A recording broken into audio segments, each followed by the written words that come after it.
আসসালামু আলাইকুম ভাই ও বোনেরা, আপনারা সবাই কেমন আছেন? আশা করি আপনারা সবাই ভালো আছেন। আলহামদুলিল্লাহ আমিও ভালো আছি। নরিন ফ্যামিলি ব্লগারে জানাই স্বাগতম। আমি রুই মাছের কিন্তু পেটি গাদার পিস কিন্তু নিয়ে নিয়েছি। এখানে কিন্তু বাসার কিন্তু কেউই বেশ একটা মাছ খেতে চায় না, বিশেষ করে রুই মাছ। আমি রুই মাছের কাবাব বানাবো। এদিকে রুই মাছের পিসগুলো সিদ্ধ করে নিয়েছি, আর তার সাথে কিন্তু পেঁয়াজ আর শুকনা মরিচ কিন্তু বেরেস্তা করে নিয়েছি, আর বেশ ভালো করে কিন্তু কাটাটা বেছে নিয়েছি। আর তার সাথে নিয়েছি পেপসিকাম, আর হলো কিন্তু আমি দুইটা কাঁচামরিচও কুচি করে নিয়েছি। আর এখন কিন্তু পরিমাণ মতো এখানে সবকিছু দিয়ে নিচ্ছি। আমি কিন্তু প্রায় 6 টুকরা মাছে অনুযায়ী কিন্তু সবকিছু মশলা দিয়ে নিচ্ছি। আমি গাজরও কিন্তু ম্যাশ করে নিয়েছিলাম, ওই গাজরও কিন্তু কিছু পরিমাণ দিয়ে নিচ্ছি। আর আমি কিন্তু আমার পরিমাণ মতো বানিয়ে নিচ্ছি, আর আপনারা কিন্তু আপনাদের পরিমাণটা কমিয়ে বাড়িয়ে দিতে পারেন।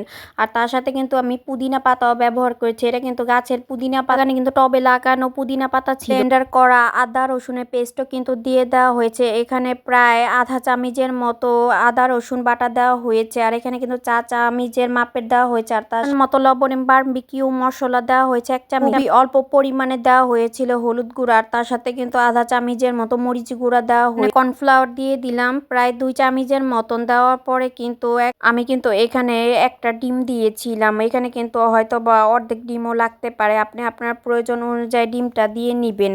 এই ডিম দেওয়ার পরে ভালোভাবে কিন্তু এখানে মেখে নিতে হবে।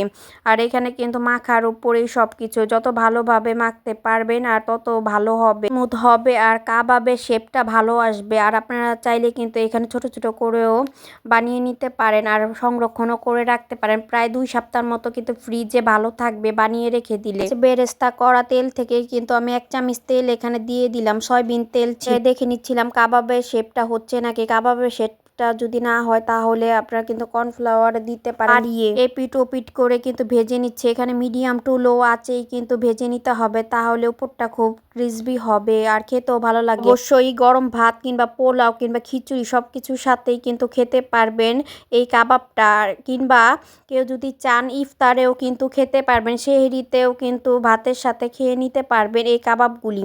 তাহলে খাবার টেবিলটাও কিন্তু জমে উঠবে। সাথে সাথে কিন্তু পাতাকপি ভাজিটাও আমি বাগার দিয়ে নিচ্ছিলাম, ডিম দিয়ে পাতাকপি ভাজি। আর তার সাথে কিন্তু শীতের ধনিয়া পাতাও কিন্তু এখনো গ্রানটা শেষ হয়নি, আর ধনিয়া পাতার গ্রানটা কিন্তু এখন স্ট্রং আছে, তাই ভাজিটাও কিন্তু ভালোই হয়েছিল। পরে খাওয়া দাওয়ার পরে কিন্তু মামে বের হয়ে গেলাম। এখানে কিন্তু আমাদের প্রয়োজনীয় কিছু ড্রেস বানাতে দিতে হবে টেইলারে, তাই বের হয়ে গেছি। তো বের হওয়ার পরেই কিন্তু এখানে দেখতে পেলাম কিছু মানুষ এখানে জড়ো হয়ে আছে, কিন্তু এখানে কিন্তু মানুষের ধোকাও দিচ্ছে। আর এইদিকে কিন্তু জাদুকর কিন্তু জাদু দেখাচ্ছে, কিন্তু এগুলো কিন্তু আমি যেটা খেয়াল করে দেখতে পেলাম, এটা কোনো একটা মেডিসিন বা কোনো একটা কিছু দেওয়ার পরেই কিন্তু কোনো অ্যাসিড জাতীয়, তাহলে মুখে দিচ্ছে। আর দেখেন এখানে থু দিয়ে কিন্তু ফেলেও দিচ্ছে। জাদুকর যেমনই হোক না কেন, জাদুকর কিন্তু এখানে পুরো কাঁচা জাদুকর ছিল, তাই এখানে সবকিছু বুঝাই যাচ্ছিল যে কিভাবে করছিল। এখানে কিন্তু বেশ ভালোভাবে বুঝতেছিলাম, তাই তাড়াতাড়ি চলে আসছে এখান থেকে। আর মেয়ের জন্য একটু দাঁড়ানো হয়েছিল, আর তার সাথে কিন্তু ওর দাদিমার সাথে দেখা হয়েছিল ঠিক এই জায়গাটাই। তো দেখালো এখন সবার কাছ থেকে কিন্তু এখানে টাকাও নিচ্ছিল, বলতেছিল আমি কিন্তু একটা গাড়ি নিয়ে এখানে এসেছি, তাই আমাকে কিছু টাকা এখানে দিতে হবে, যে যা পারো তাই দিয়ে যাও,